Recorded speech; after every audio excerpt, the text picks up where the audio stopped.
Let's talk about the suspects. So as I said, there are many suspects. Can't really be bothered to list them all because I can't. These videos can only be 15 minutes long, people. Okay. Reverend George Kelly may have been the most, let's talk about him. So he was tried twice for the murders and let go both times, obviously. So these are some weird things about this reverend, okay. So he was accused of asking girls and young women to pose nude for him.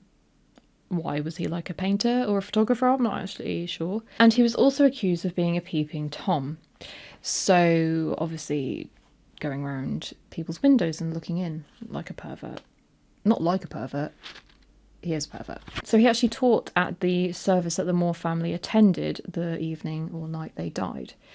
I don't know where he was from, but he travelled to Villisca specifically for this. And he supposedly left town after 5 a.m, which was just after the murders.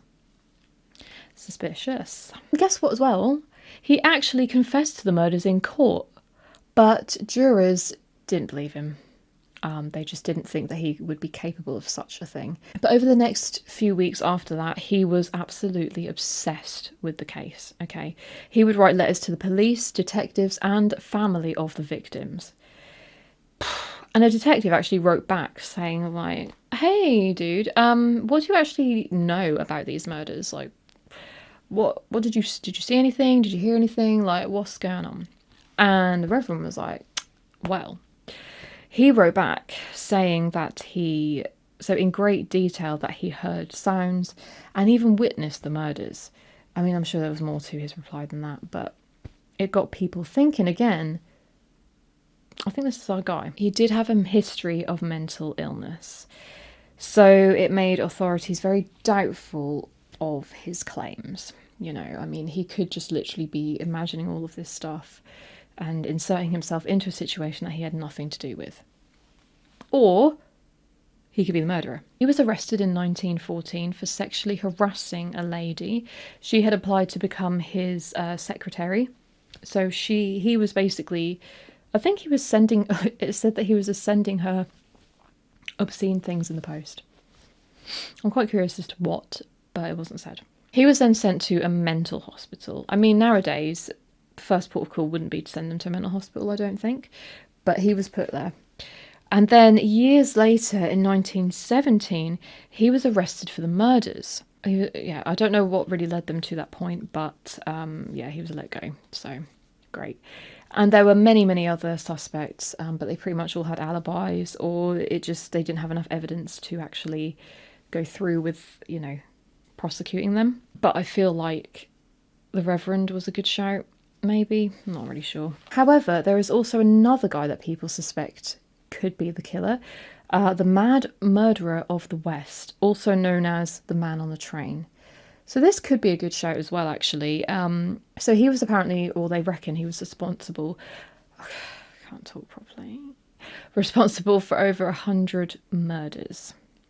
And he mainly liked to kill young girls, but he'd been going since 1898, supposedly, so he's been killing a long time. But he did often burn down the houses afterwards, which obviously he didn't do with the Moore's house. So he was known as the Man on the Train because he would often kill people who lived near the train station. So people reckoned that he would just jump on a train, go to somewhere else, kill, jump on a train, go somewhere else, kill. Because I suppose the more spread out your murders are, the more likely you are not to get caught. So he mostly killed with the back of his axe as opposed to the blade, which is the same as this murderer. So it could be him, or it could also be a copycat. So it's kind of like, the trouble is they think it could be him, but they have no idea who him is. So we can't really proceed. So many, many, many years go by. In the 1990s, the house was purchased by Darwin and Martha Lynn. So they are historians, and they restored it to look exactly how it looked before the murders, basically. So US Ghost Adventures actually run it now, apparently, and you're allowed to stay there overnight and explore and just see what's going on, see if you feel anything scary, freaky, whatever. So, of course, there are the usual ghostly occurrences: voices, objects moving, feelings of dread, footsteps, etc. It's apparently one of the most haunted buildings, so there must be a lot of that going on. But there was a man who stayed there called Robert Steven Laursen Jr. So he was 37 at the time he visited on November the 7th, 2014. So not that long ago, although still 11 years ago. So he visited the house with friends in the hope, just like everyone else that goes there, to witness some ghostly happenings. Now, at the time, he was in a room in one of the bedrooms upstairs on his own, while his friends were not in the bedroom.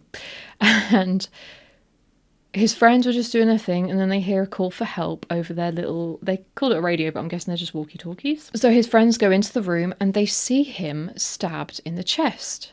This happened at 12:45 a.m, which was roughly the same time the first murder took place. So, like, Josiah or Sarah was killed around this time. He was then taken to hospital and then flown to Creighton University Medical Center in Omaha. So people say that his wound was supposedly self-inflicted. But why on earth would he stab himself in the chest? Why did he have a knife as well, actually? He recovered, so he was absolutely fine after, but he never actually spoke publicly about what happened.